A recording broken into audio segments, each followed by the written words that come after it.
اعوذ باللہ من الشیطان الرجیم بسم اللہ الرحمن الرحیم تبت یدا ابی لہب وتب ما اغنی عنہ مالہ وما کسب سیصلی نارا ذات لہب وامرأتہ حمالۃ الحطب فی جیدہا حبل من مسد۔ کہ توفیق پروردگار سے آج ہم تفسیر کر رہے ہیں سورہ مسد کی۔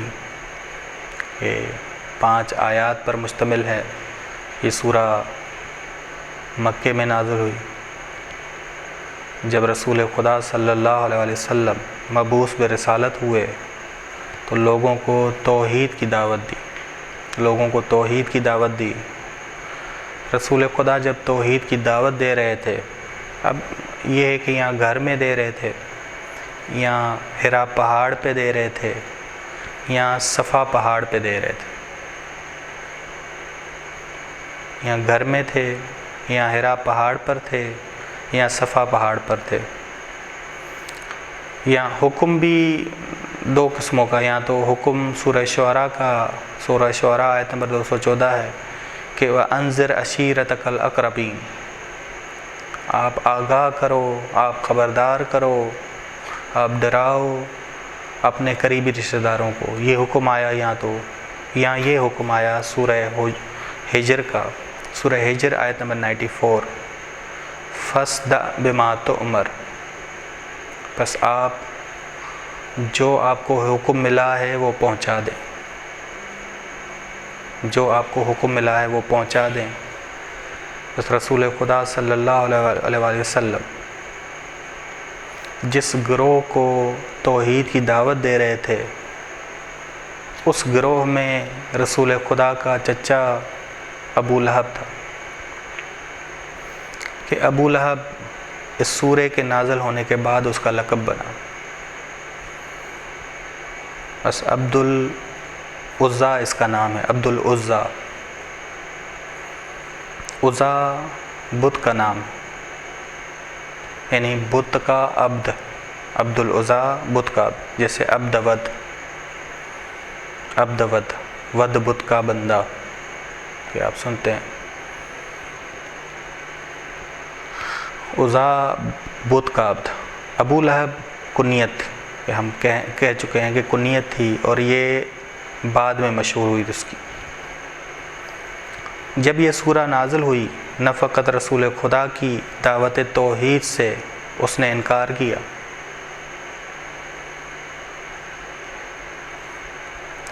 بس یہ دعوت توحید سے انکار صرف نہیں کیا، بلکہ رسول خدا سے دشمنی کی۔ رسول خدا سے دشمنی رکھتا تھا۔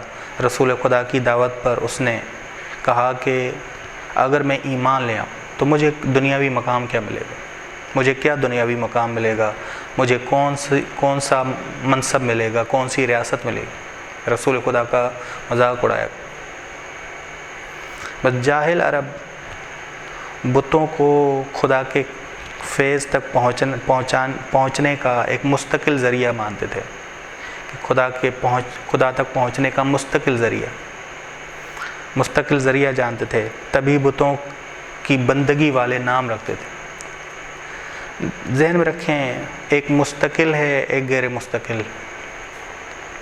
ہم انبیاء علیہ السلام یا محمد اور آل محمد علیہ السلام کو شفیع مانتے ہیں کہ شفیع، یہ مستقل شفیع نہیں ہے بلکہ اذن الہی سے شفیع، اور ہمیں اجازت نہیں ہے کہ ہم ان حضرات کی عبادت کریں، بلکہ یہ حضرات ہمیں خدا کی عبادت تک پہنچاتے ہیں۔ خدا کی بس اذن الہی ہے، اذن الہی سے ہم ان کو شفیع مانتے ہیں کہ ان کی شفاعت خدا کی شفاعت سے ٹکراؤ نہیں رکھتی۔ یہ حضرات اسی کی شفاعت کریں گے جس پہ خدا راضی ہوگا۔ جاہلین عرب بتوں کو خدا کے فیض تک پہنچانے کا مستقل ذریعہ مانتے تھے، کہ خود ان کی عبادت کرتے تھے، خود ان کی عبادت، بتوں کی عبادت کرنا شروع کر دی، خود ان کو شفاعت کا ذریعہ مانتے تھے کہ وہی شفاعت کریں گے، نہ کہ اذن الہی کی ضرورت نہیں، مستقل یہی ہماری، خدا راضی ہو یا نہ ہو یہ کر لیں گے۔ بس انہیں ان بتوں سے بہت زیادہ محبت تھی.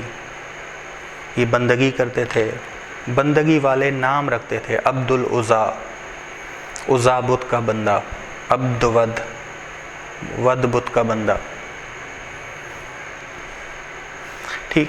بس یہ بری سنت بہت دیر سے ان کی چلی آ رہی تھی، بہت دیر سے چلی آ رہی تھی. وہ بت جو جناب موسیٰ علیہ السلام کے وہ بت جو جناب نوح علیہ السلام کے زمانے سے تھے، ان کی یہ عبادت کرتے تھے. وہ یہ ہیں: یغوث، یعوق، یعوق، یا عین واو قاف قلم، نصر، نون سین را، ود. اور یہ عزا جناب نوح کے زمانے کے مشرکین کے بتوں میں سے ایک بت عزا بھی تھا، کہ لات اور عزا قرآن کریم میں بھی ذکر کی ہیں. بس اپنے لیے عزت سمجھتے تھے کہ ایسے نام رکھے جائیں: عبد العزا، عبد ود. لقب کی بھی دو اقسام ہیں. صحیح اچھے لقب ہیں، بہترین لقب ہیں، بہترین کنیتیں ہیں، لقب ہیں، جیسے ابو الخیر، ابو الفضل، ابو الکمال، ابو العلم. برے القابات بھی ہیں، جیسے ابو جہل، ابو لہب، ابو البشر. یہ برے القابات ہیں. بس ابو لہب یہ شخص، اس پہ یہ برا لقب پڑا. کیونکہ رسول خدا صلی اللہ علیہ وسلم کی دعوت کا انکار کرتا تھا، رسول خدا کو ستاتا تھا، رسول خدا کے لیے معنی ایجاد کرتا تھا، رسول خدا کی معاذ اللہ مذمت کرتا تھا، بت پرستی کی خود تبلیغ کرتا تھا، دین اسلام کے خلاف تبلیغ کرتا تھا، دین اسلام کے خلاف. بس اس کو لقب ملا ابو لہب. ابو لہب یعنی جہنم کی آگ کا باپ، جہنم کی آگ کا باپ. بس اس شخص کا ہر کام فسادی تھا، آگ والا تھا، لہب تھا. تبھی اس کو لقب ملا ابو لہب. ہر کام اس کا آگ والا، فتنے والا، فساد والا. تبھی اسے لقب کیا ملا؟ ابو لہب. بس آتے ہیں اب تبت یدا ابی لہب و تب. دونوں ہاتھ ابو لہب کے ہلاک ہو جائیں. یعنی ساری اس کی کوششیں، سارے اعمال اس کی ہلاکت میں ہیں، جہنم کی آگ بنتے جا رہے ہیں. وہ تب وہ خود بھی ہلاک ہو جائے. کیونکہ وہ عمدن جاہلیت کو اسلام پہ ترجیح دیتا ہے، عمدن بتوں کی عبادت کو توحید پر ترجیح دیتا ہے. اس وجہ سے اس کے دونوں ہاتھ ہلاک ہو جائیں. یہ سارے اس کے اعمال جہنم کی آگ ہو جائیں گے، خود بھی ہلاک ہو جائے گا. روایات میں ہے کہ امام موسیٰ کاظم علیہ السلام فرماتے ہیں کہ مومن کے دونوں ہاتھ دائیں ہیں. کلتا یدیہ یمین، دونوں ہاتھ دائیں ہیں. اصحاب الیمین ہے مومن، اصحاب الیمین میں سے. کافر انسان کے دونوں ہاتھ بائیں ہیں. اصحاب الشمال کہا گیا اسے، اصحاب الشمال. بس تبت یدا، اس کے دونوں ہاتھ آگ والے، یعنی اس نے ہر عمل جو انجام دیا وہ آگ والا تھا، وہ جہنم کی آگ کو اکٹھا کرنے والا تھا، جہنم کی آگ کو بھڑکانے والا تھا. تبت یدا، اس کے دونوں ہاتھ، ابو لہب کے دونوں ہاتھ ہلاک ہو جائیں. ابو لہب وہ خود بھی ہلاک ہو جائے، کیونکہ اس نے عمدن جاہلیت کو اسلام پہ ترجیح دی، بتوں کی عبادت کو توحید پہ ترجیح دی عمدن. ما اغنا عنہ مالہ وما کسب، اس کو فائدہ نہیں دے گا اس کا مال اور وہ حیثیت جو اس نے کسب کی تھی مکے میں. حیثیت اور مال بھی کام نہیں آئے گا. اس کی حیثیت جو مکے میں تھی، مالدار ہونا، سردار ہونا، قریش خاندان سے ہونا، قریشی ہونا، سیاسی حیثیت تھی اس کی، مالدار ہونے کی حیثیت تھی. 2 قبیلوں سے تعلق تھا، قریش سے خود، اور اس کی بیوی جو ہے ام جمیل، وہ ابو سفیان کی بہن تھی. ابو سفیان کے، بس یہ بڑے قبیلے تھے، ابو سفیان کا قبیلہ اور یہ قریش کا قبیلہ، بس اس سے کوئی چیز قیامت کی آگ سے بچا نہیں پائے گی۔ وما اغنی عنہ مالہ وما کسب، نہ اس سے مال بچا پائے گا، نہ اس کی حیثیت جو مکے میں ہے وہ اسے بچا پائے گی۔ یعنی سردار ہے وہ، مالدار ہے وہ، 2 قبیلوں سے نسبت ہے اس کی، کوئی چیز کام نہیں آ پائے گی اس کی۔ سیصلی نارا ذات لہب، حتماً یہ سین جو ہے عنقریب کے معنی میں نہیں ہے بلکہ تحقیق کے معنی میں، حتماً وہ جل رہا ہے، سیصلی نارا، حتماً وہ جل رہا ہے، حتماً وہ بھڑکتی آگ میں جل رہا ہے، بھڑکتی آگ میں خدا دیکھ رہا ہے کہ یہ جل رہا ہے، یہ جو کام تجھے ستانے کے لیے کر رہا ہے جل رہا ہے، بھڑکتی ہوئی آگ میں جل رہا ہے، اگرچہ ابھی اسے محسوس نہیں ہو رہا، ابھی اسے نظر نہیں آ رہا۔ قرآن کریم نے کہا کہ بعض لوگ جہنم کی آگ میں جل رہے ہوتے ہیں لیکن انہیں نظر نہیں آتا۔ ان الذین یاکلون اموال الیتامی، جو لوگ یتیموں کا مال کھاتے ہیں ظلم کرتے ہوئے، انما یاکلون فی بطونہم نارا، وہ کھا رہے ہیں اپنے پیٹوں میں آگ، وسیصلون سعیرا، یہاں بھی حتماً کے معنی میں، حتماً وہ جل رہے ہیں بھڑکتی ہوئی آگ میں۔ بس یہ یاکلون سے پتہ چلا، سیصلون حتماً کے معنی میں، بھڑکتی ہوئی آگ میں جل رہے ہیں، اپنے پیٹ میں آگ کھا رہے ہیں۔ یہاں بھی یہی ہے سیصلا، رسول خدا اسے دیکھ رہا ہے، پریشان نہ ہو، خدا اسے دیکھ رہا ہے کہ بھڑکتی ہوئی آگ میں جل رہا ہے۔ وامرأتہ حمالۃ، اور اس کی بیوی بھی آپ کو ستاتی، اس کی بیوی بھی جہنم کی آتش کا ایندھن اٹھائے ہوئے گھومتی ہے، اسے احساس تک نہیں کہ یہ جہنم کا ایندھن اٹھائے ہوئے گھوم رہی۔ ابو لہب کی بیوی اسی کی مانند ہلاکت تک پہنچی ہیں، جناب نوح کی بیوی، جناب لوط کی بیوی، وہ جہنمی بنی لیکن بذات خود جناب نوح انسان کامل، جناب لوط انسان کامل۔ یہاں شوہر بھی جہنمی، بیوی بھی جہنمی، دونوں جہنمی۔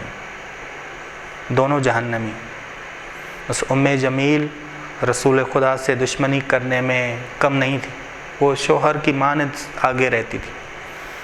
یہ عورت رات کو جھاڑیاں لا کر رسول خدا کے دروازے پہ ڈال دیتی تاکہ رسول خدا کو کانٹے لگیں۔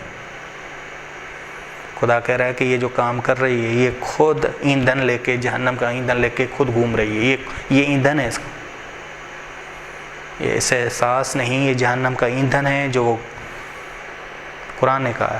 اما القاسطون، جو ظالم لوگ ہیں، فکانوا لجہنم حطبا، بس وہ جہنم کا ایندھن ہیں، نہ کہ ہوں گے، فکانو، بس وہ جہنم کا ایندھن ہیں۔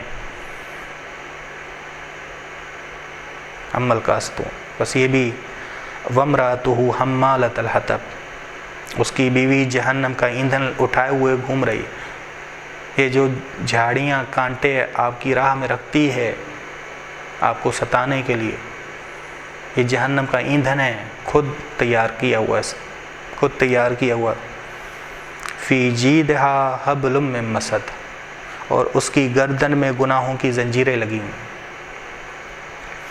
مسد کہتے ہیں لوہوں کی تاروں سے بنی ہوئی رسی، دوسرا معنی ہے مضبوط رسی۔ فی جیدہا حبل من مسد، اس کی گردن میں گناہوں کی زنجیر لگی ہوئی ہے، گناہوں کی مضبوط رسی لگی ہوئی ہے جو اسے نظر نہیں آتی۔ بس آخرت کا اس کا زیور، برزخی زیور، وہ رسی ہے، وہ توق ہیں، جہنمی توق ہیں جو اس نے بنائے ہوئے ہیں۔ یہ توق اسے ابھی نظر نہیں آ رہی لیکن لگی اسے دنیا میں ہی۔ یہ توق جب لگ جائے انسان کو تو انسان اوپر کی جانب ہی دیکھ رہا ہوتا، اسے حق نظر نہیں آتا، اسے رسول خدا کی حق باتیں نظر نہیں آ رہی۔ توق لگی ہوئی ہے کہ توق جب لگی ہو تو نیچے انسان دیکھ نہیں پاتا کہ راستہ طے کر سکے۔ یہ راستہ طے نہیں کر پائے گی، یہ راہ راست پہ آ نہیں سکے گی۔ یہ تعبیر قرآن کریم نے، بس آخرت کا زیور اور اس کی زینت، بہترین موت، ولی خدا کے ساتھ مرنا، یہ بہترین زینت ہے، بہترین ہار ہے انسان کی۔ ایک انسان ایمان کی حالت میں مرے، یہ بہترین ہار ہے، اور انسان بے ایمان ہو کے مرے، یہ توق ہیں، یہ رسیاں ہیں جو انسان نے خود پہ لگائی ہیں۔ فی جیدہا، اس کی گردن پہ لوہے کی رسیاں، زنجیریں ہیں یا مضبوط رسیاں ہیں جو اس نے خود پہ لگائی ہوئی ہیں، تیری راہ روک کے تجھے تکلیفیں دے کے۔ بس یہ سورہ مسد تھی جو ہماری آج مکمل ہوئی تفسیر اس کی۔ وصلی اللہ علی محمد اہل بیتہ الطیبین الطاہرین صلی اللہ